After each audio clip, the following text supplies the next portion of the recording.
10, 9, 8, 7, 6, 5, 4, 3, 2, 1, 0। Welcome back to CSC। आप सभी ने एमिली रोज मूवी तो देखी होगी।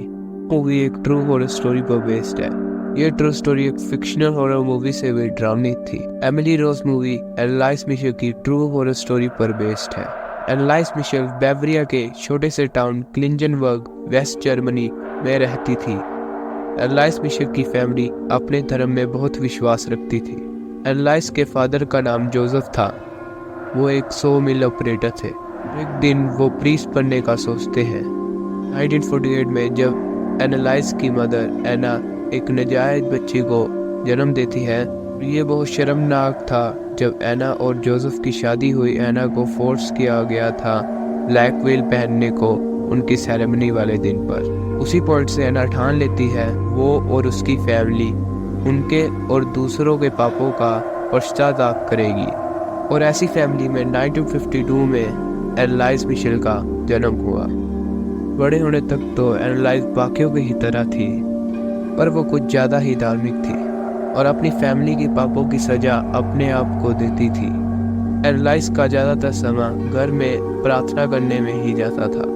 जब एनालाइज की बहन मेरेथा 8 साल की उम्र में मर जाती है, ये एनालाइज की ज़िंदगी में एक प्रेशर बनकर रह जाती है और एनालाइज अपनी पापों की वजह से ताप करने के लिए स्टोन के फ्लोर पर सो जाती थी। एनालाइज छोटे होती बहुत बीमार रहती थी। उसे मीसल्स, मम्स, स्कारलेट फीवर भी रहता था।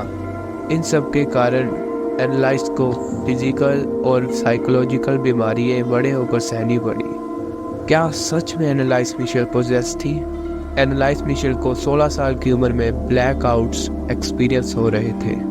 उसे अपने आसपास कुछ पता नहीं होता था।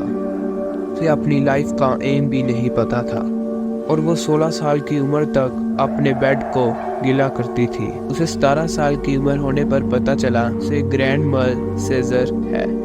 ये एक टाइप का ब्रेन का डिसऑर्डर है।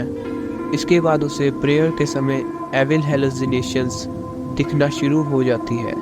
इन सब के दौरान वो डिप्रेशन में चले जाती है और कभी कभी तो उसे सुसाइड करने के थॉट्स भी आते थे, क्योंकि उसे लगता था कि उसके दिमाग से उसे अलग सी ही आवाज़ें सुनाई दे रही थी। ये तो सिर्फ शुरुआत ही थी।